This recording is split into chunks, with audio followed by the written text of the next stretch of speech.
participation, sir, through asking questions about the topic discussed. Okay, very good. So, as stated here, learners should be active questioners. So, we should encourage our learners to be an active questioner. So, when we talk about questioners class, we are expecting them to have questions. Many questions as long as they can able to formulate that particular question of the topic. Now, demand your students to ask questions. So as a teacher, we should not what do you call this? We should be concerned that our student ask questions about the topic we discuss.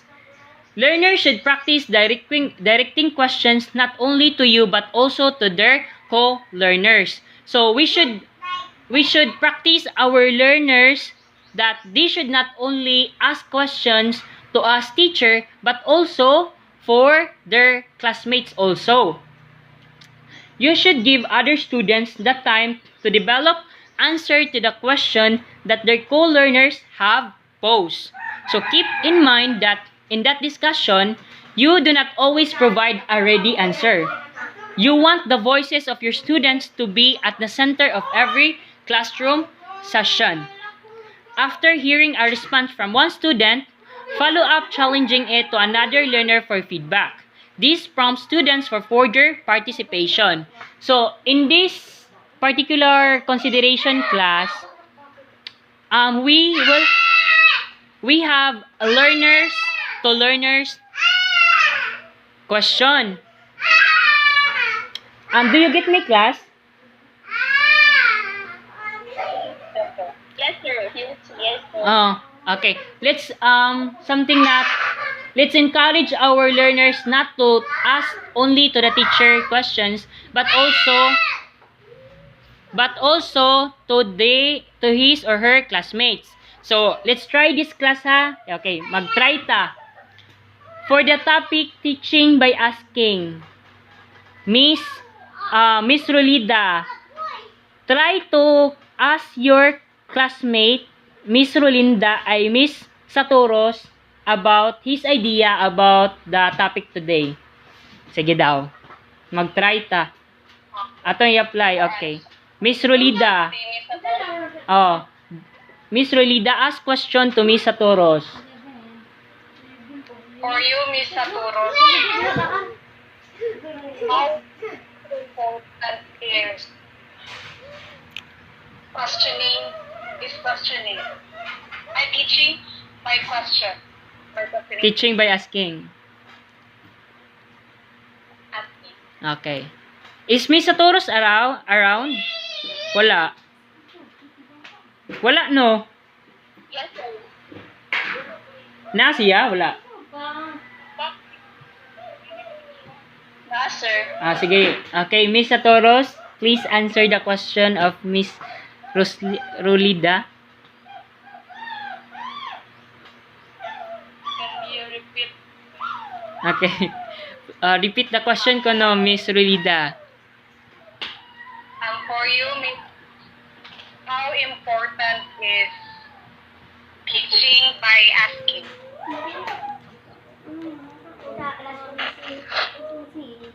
For me, teaching by asking is important.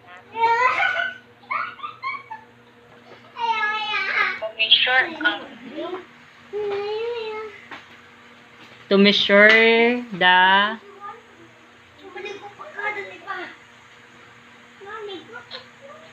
the back about what you did.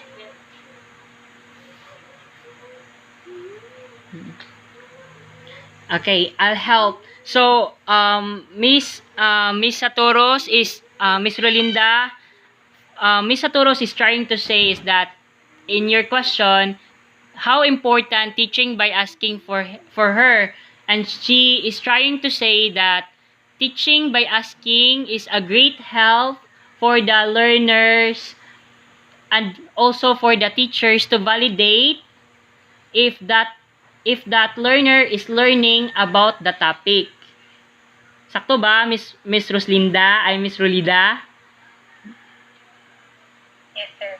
Okay. Thank you so much, Miss Roslinda and Satoros. So, at those moment, we apply the learner should be active questionnaires to. So, murag nakalitan to sila. But still, they are trying their best to perform. So, let's give them a round of applause. Okay. So, the bottom line...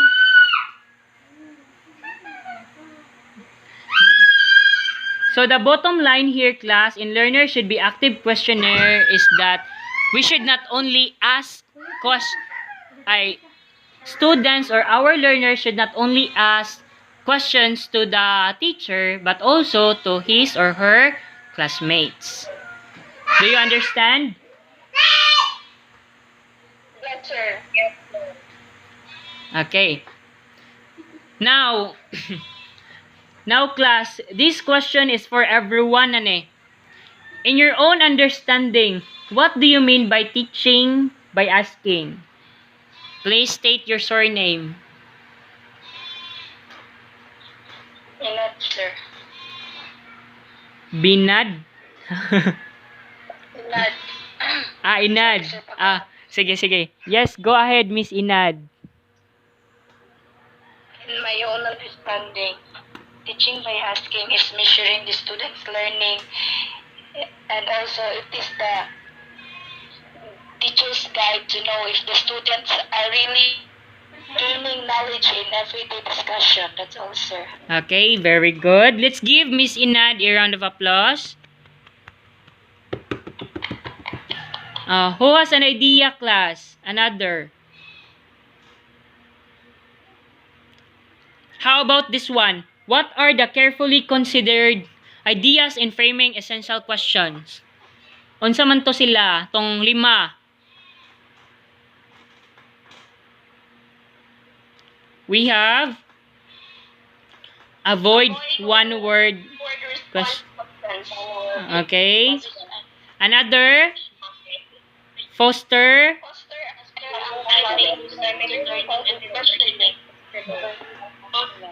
Third one,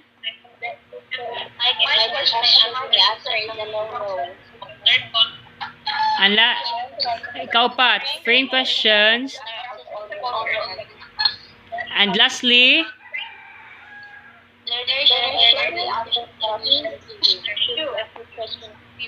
okay, so those 5 are the carefully considered ideas in framing essential questions. Now, why is that effective questioning is essential?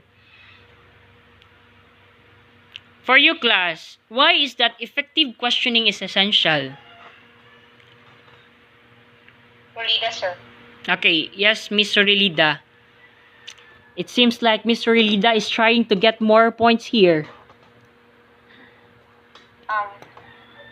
For me, sir, questioning is essential because when a teacher is asking a question to his or her students, it will enhance the learning of the students. And then through asking, sir, the teachers will determine or measure the level of understanding of his or her students if nakasabot ba siya or wala. And then another, sir, is kanang through questioning basta ito nakalimot ko. Ay, mura dito, sir. Okay. Very good. Let's give a hand for Miss Rulida. Who else has an idea? Why is that effective questioning essential? Yano? Miano, sir. Okay, yes, Miss Miano. For me, sir, effective questioning is very important because it will help learners develop their critical thinking. Okay, very good. It helps. Yes, very good. Effective questioning is essential, or what we call as important, because through effective questioning, learners will develop their critical thinking skills. Very good. Let's give a hand for Miss Miano. Pakpak. Okay. Imagine yourself as a math teacher in a situation where you want to help a student who's stuck on a problem. What would be your response, class? What would be your question? Your questioning skills. So imagine yourself as a math teacher, Kintanay. Then you see a student or your learner stuck in a one problem. So try to give me one questioning skills.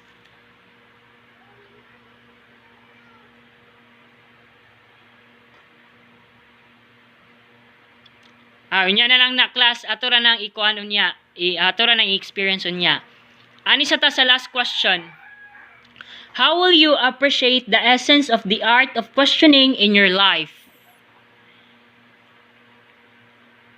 Anyone? Except from Miss Rulida and Miano? How about Miss Bacolod?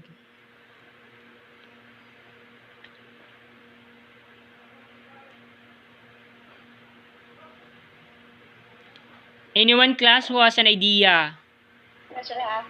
Sige. Go ahead. Formulate, class. Take your time. I will appreciate the essence of the art of questioning in my life. It helps you realize what I have learned. Kung sa akong mga nakatunan sa life, sir, and everything. Wala, sir. Okay. Miss Bacolod ba to, no? Yes, sir. Okay. So it helps you realize what are your learnings in life. So through art of questioning, it will give you realization of what's really the important learnings that you acquire in a particular topic. Mao ba na imong gusto pasabot, Miss Bacolod?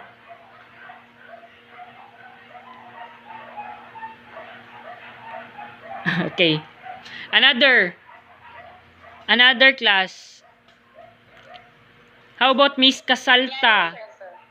Si Miss Casalta is around.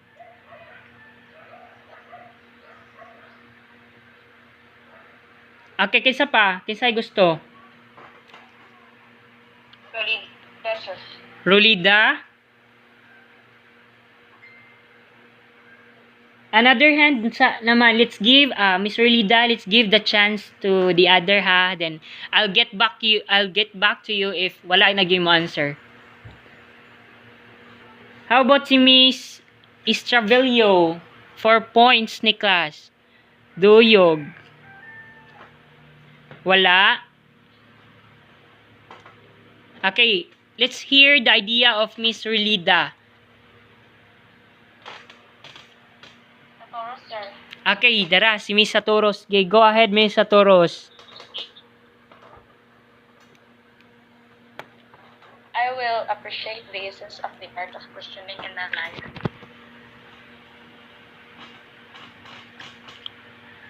It recognizes my mistake and assists me in improving one thing to challenge me to grow as a people or a better person.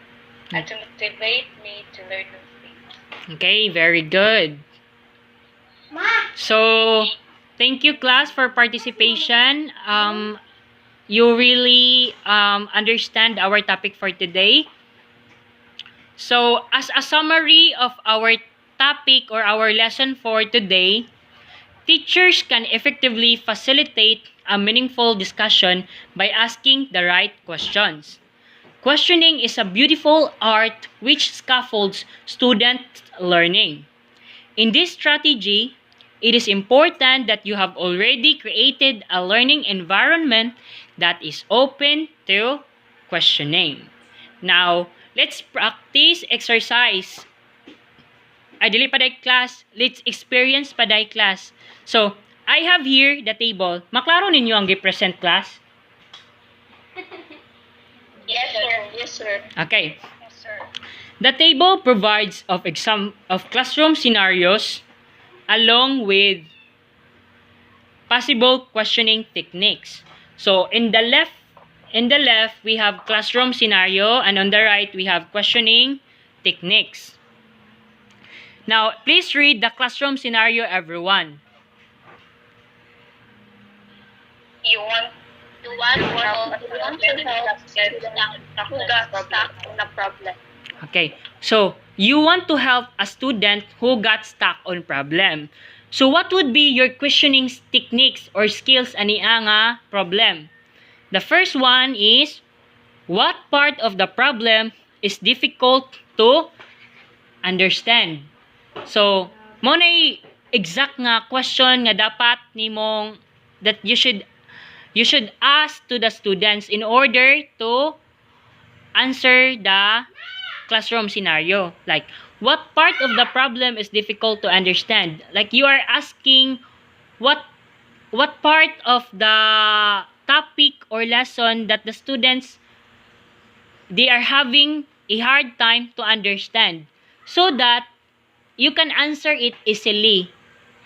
Dili na bitaw ang sira nimo from mag-start na pagka from the beginning sa imong gi-discuss kay wa sila kasabot. It looks like kuan lang class, mangutana ka which specific part of the problem nga naglisod ang mga estudyante. Okay, do you understand, class? Yes, sir. Okay. Number 2, potential questioning techniques. What are the given pieces of information? So, kay na-stuck up man sa usa ka problem ang imong learner, so your expected question would be, what are the given pieces of information? What are the given information? Because those given information will help them to gather, to generate ideas, and once they generate ideas, they will be able to cope up to the problem where they were stuck up. Na gets, class? Class, na gets? No.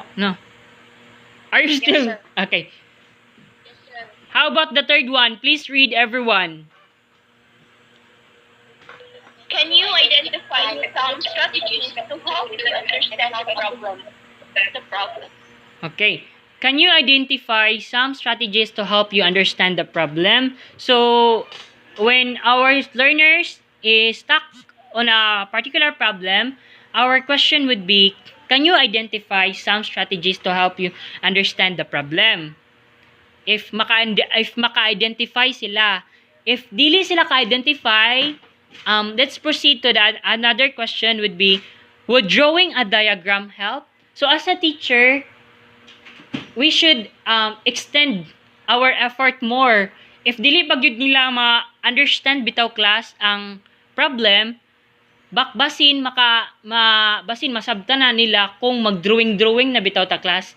If nanatay diagram, nanatay murag pictures nga kanang ika-present nila, maybe it would be a great help for them to understand for ana nga problem. Another question, class. Questioning techniques. Please read, everyone. How would you describe the problem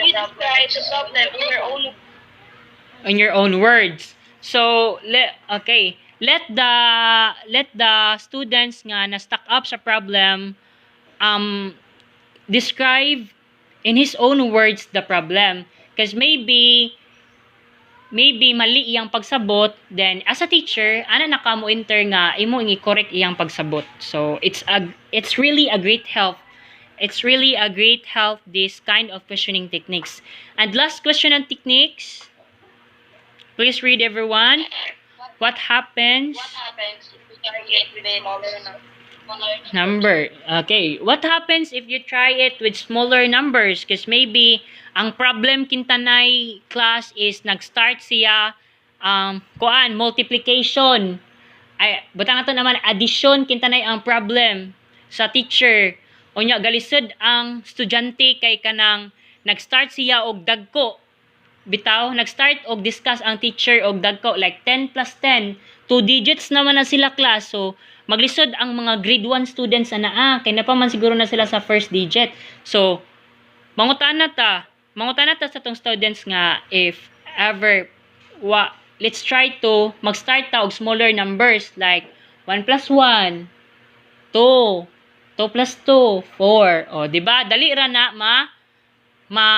kuan sa mga estudyante bitaw, labi nag mga bata class, dali ra sila maka-learn ana kay nag-start man tag smaller numbers. So what I am trying to establish here class, mo nang ako gi-present ni nga table class is na para nabitay as a teacher we will have the guide of what kind of question we should throw to the learners.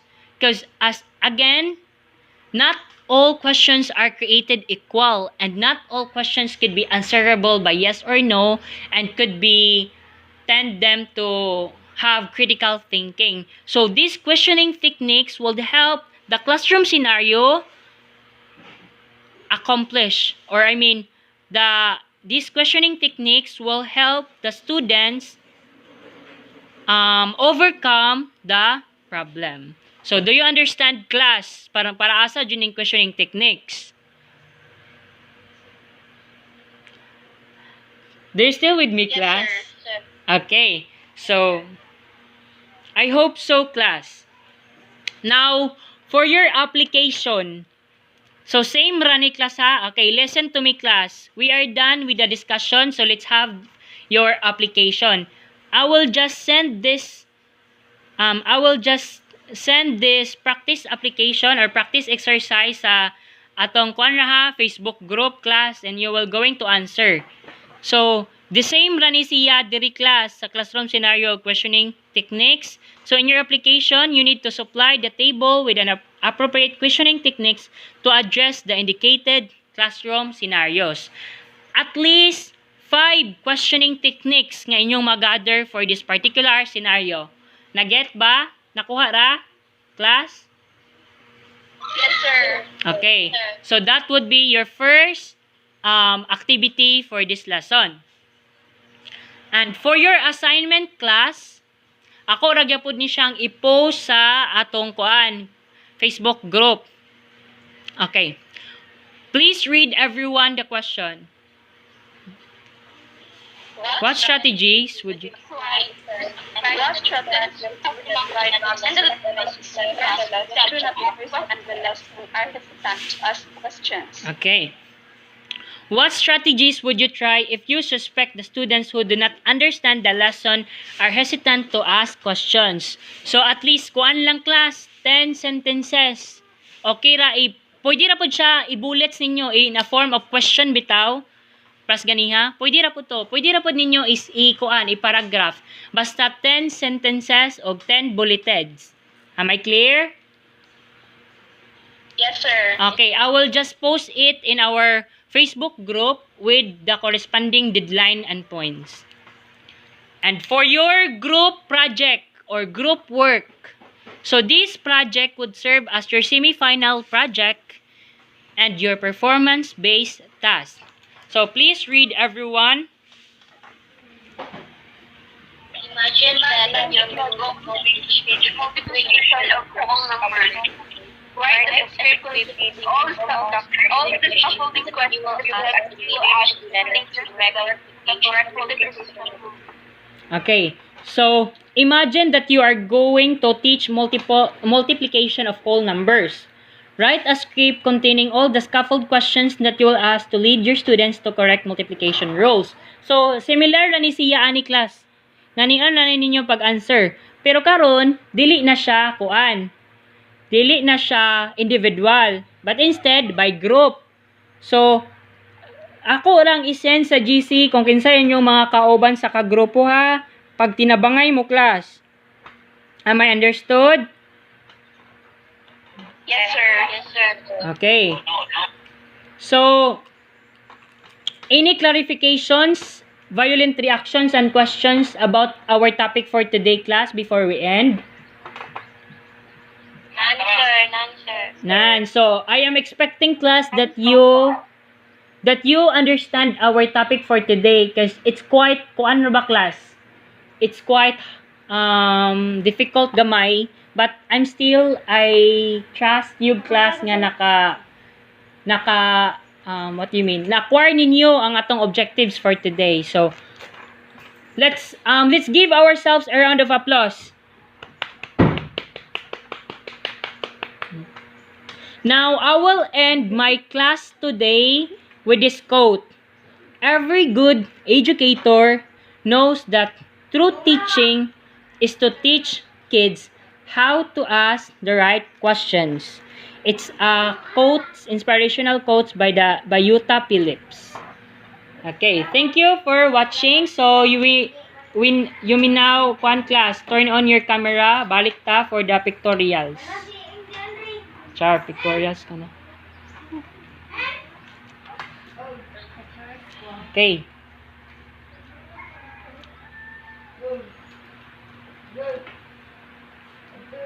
Oh.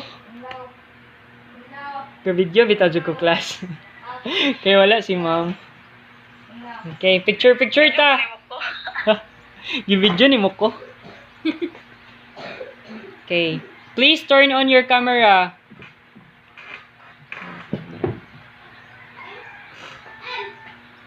Okay.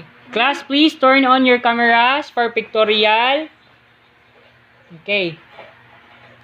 In a count of mag-picture ta class, okay. In a count of 3, 1, 2,